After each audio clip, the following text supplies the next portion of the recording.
वर्ध्यामध्ये आज ओबीसींचा महाएल्गार मोर्चा आयोजित करण्यात आला। या मोर्चामध्ये छगन भुजबळांसह ओबीसी नेते उपस्थित राहणार आहेत। ओबीसी आरक्षणाला धक्का न लावता मराठ्यांना आरक्षण देण्याच्या मागणीसाठी या मोर्चाचं आयोजन करण्यात आलं आहे। संभाजीनगरच्या घाटी रुग्णालयातील रुग्णांना आरोग्य परिचारिकांच्या संपाचा फटका बसतोय।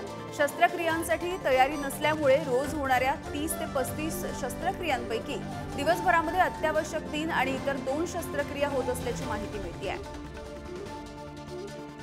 तुळजाभवानी मंदिर संस्थानच्या नावाने वेबसाईट तयार करून भाविक आणि संस्थानाची फसवणूक होत असल्याची माहिती समोर आलेली आहे। या प्रकरणी विजय बोधले यांच्या विरोधामध्ये गुन्हा दाखल झाला आहे। नाशिक जिल्ह्याच्या 380 गावांमध्ये पाण्याची भीषण समस्या निर्माण झाली आहे। त्यामुळे या गावांना 116 टँकरच्या मदतीने पाणी पुरवठा होतोय। दरम्यान दिवसाला टँकरच्या 256 फेऱ्या चालवल्या जात आहेत। कोल्हापूर शहराचा पाणी पुरवठा शुक्रवारी विस्कळीत झाला। त्यामुळे काही भागामध्ये महानगरपालिकेच्या वतीने टँकरच्या माध्यमातून पाणी पुरवठा करण्यात आला। दरम्यान टँकरद्वारे होणाऱ्या पाणी पुरवठ्याच्या वेळी पाण्याची मोठ्या प्रमाणावर नासाडी होत असल्याचा आरोप नागरिकांनी केला आहे। कोल्हापूर जिल्ह्यातील धरणांमध्ये 51 टीएमसी पाणीसाठा शिल्लक आहे। यंदाचा उन्हाळा तीव्र राहिला तर मे महिन्यामध्ये जिल्ह्यामध्ये पिकांसाठी पाण्याची भीषण टंचाई भासण्याची शक्यता आहे। बिद्री कारखान्याच्या अध्यक्षपदी केपी पाटील यांची नियुक्ती झाली आहे, तर उपाध्यक्षपदाची जबाबदारी गणपतराव फराकटे यांना देण्यात आली आहे। कारखान्याच्या सभागृहातील विशेष सभेमध्ये ही निवड जाहीर झाली आहे। कागल तालुक्यातील बिद्री सहकारी साखर कारखान्याच्या यावर्षीच्या हंगामामध्ये गळीतासाठी येणाऱ्या ऊसाला 3407 रुपयाचा दर दिला जाणार आहे। अध्यक्ष केपी पाटील यांनी ही घोषणा केली आहे। संभाजीनगरमध्ये थंडीच्या कडाक्याला सुरुवात होतीये। किमान तापमानामध्ये घट झाल्यामुळे जिल्ह्यामध्ये गारवा जाणवतोय। दरम्यान 18 ते 21 डिसेंबरच्या दरम्यान आकाश मुख्यतः निरभ्र राहण्याचा अंदाज हवामान विभागाने वर्तवला आहे। कोल्हापूर शहर आणि परिसरामध्ये सुद्धा थंडीची हुडहुडी आणखी वाढतीये। पारा 1 अंशाने घसरलाय आणि 16 अंशांपर्यंत खाली आलाय। त्यामुळे थंडीची तीव्रता ही रात्रीच्या वेळी जाणवतीये आणि नागरिक शेकोटीचा आधार घेत आहेत।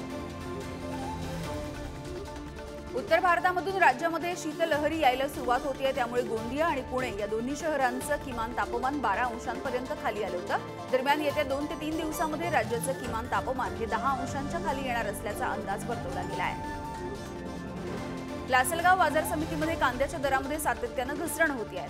दर घसरत असल्यामुळे केंद्र सरकारने लादलेली निर्यात बंदी ही कारणीभूत असल्याचा आरोप शेतकऱ्यांचा आहे। दरम्यान कांदा निर्यात तातडीने सुरू करण्याची मागणी शेतकरी करत आहेत।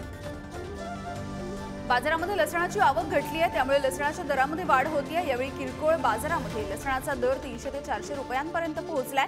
दरम्यान बाजारामध्ये आवक वाढेपर्यंत दरामध्ये वाढ राहण्याची शक्यता आहे।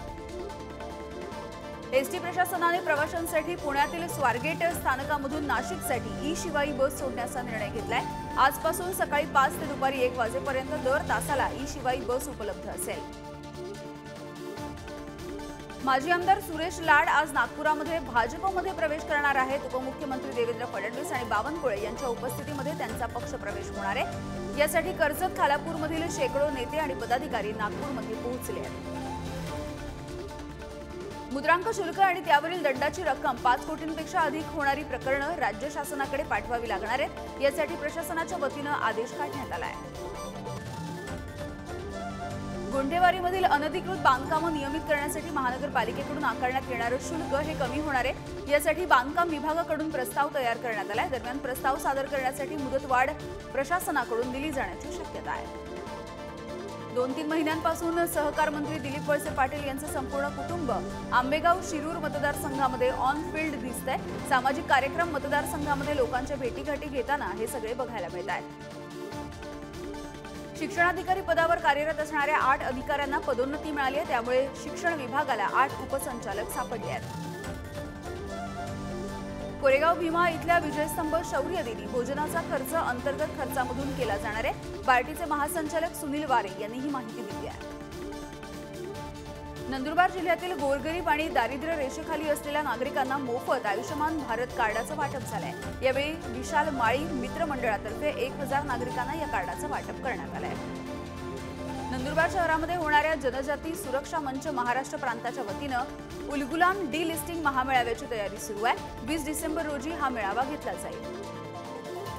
कोल्हापूरच्या पापाची तिकटी इथे छत्रपती संभाजी महाराज यांच्या पूर्णाकृती स्मारकाच्या लोकार्पणाचा आनंदोत्सव सोहळा आयोजित करण्यात आलाय। यावेळी पालकमंत्री हसन मुश्रीफ आणि उच्च आणि तंत्र शिक्षण मंत्री चंद्रकांत पाटील हे सुद्धा उपस्थित असतील।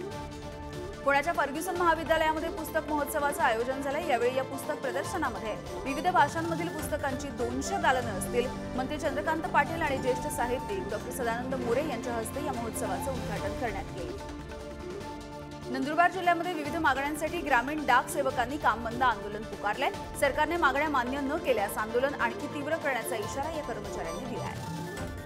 नाशिक शहरामध्ये अपघातांना आळा घालण्यासाठी शहरामधल्या रस्त्यांवर 333 गतिरोधक हे नव्याने तयार केले जाणार आहेत। या संदर्भातल्या कामांच्या निविदा अंतिम केलेल्या आहेत आणि पुढील आठवड्यामध्ये संबंधित मक्तेदारांना महापालिकेतर्फे आदेश दिले जातील। पिंपरी चिंचवड महापालिकेमध्ये आरोग्य अधिकाऱ्याला मारहाण करणाऱ्या सफाई कर्मचाऱ्याला निलंबित करण्यात आले। या प्रकरणी फौजदारी गुन्हा दाखल झालाय। तोरणा गडावरील शिवकालीन मार्गाच्या विकासासाठी आराखडा तयार करण्याचं काम सुरू आहे। वेल्हे वन विभागानं या मार्गाची पाहणी केल्याच्या नंतर हा निर्णय घेतलाय। कोल्हापूर विद्यापीठाच्या 60व्या दीक्षांत समारंभाचं सोमवारी आयोजन करण्यात आले। यावेळी राज्यपाल रमेश बैस आणि उच्च आणि तंत्र शिक्षण मंत्री चंद्रकांत पाटील यांच्या उपस्थितीमध्ये हा सोहळा पार पडेल। शिवाजी विद्यापीठाच्या ऑक्टोबर-नोव्हेंबर हिवाळी सत्रातील पदवी आणि पदव्युत्तर परीक्षांचे निकाल घोषित झालेत। यावेळी तब्बल 195 अभ्यासक्रमांचे निकाल जाहीर झाले। परीक्षा आणि मूल्यमापन मंडळाच्या संचालकांनी ही माहिती दिली आहे। नाशिक जिल्हा परिषदेकडून 2019 मध्ये विविध सर्वांगांसाठी भरती प्रक्रिया राबवली गेली। यावेळी ही परीक्षा रद्द करण्यात आल्यामुळे 14,313 परीक्षार्थ्यांच्या खात्यावर परीक्षा शुल्क परत करण्यात आलं आहे। पुण्यामध्ये आंतरशालेय नाट्यवाचन स्पर्धेचं आयोजन करण्यात आलं होतं। यावेळी विद्यार्थ्यांनी अध्ययन करताना वाचन, एकाग्रता, चिकाटी आणि सातत्यपूर्ण सरावावर भर देणं गरजेचं आहे। अभिनेते धनंजय सरदेशपांडे यांनी विद्यार्थ्यांना हा सल्ला दिला आहे। कोल्हापूर विमानतळाच्या नव्या टर्मिनल्स इमारत वापरासाठी आवश्यक सिक्युरिटी ऑडिट सुरू आहे आणि यावेळी विमानतळावर सुरक्षेच्या दृष्टीनं सर्व उपाययोजना करण्याच्या सूचना BCASचे संचालक यांनी दिलेल्या आहेत। अपघातामध्ये पाय गमावणाऱ्या महिलेला PMPMLने 20 लाख रुपयांची भरपाई दिली आहे। सांगवीच्या औंध रुग्णालयामध्ये BRT बस स्टॉप इथे रस्ता ओलांडताना बसनं धडक दिल्यामुळे तिचा अपघात झाला होता।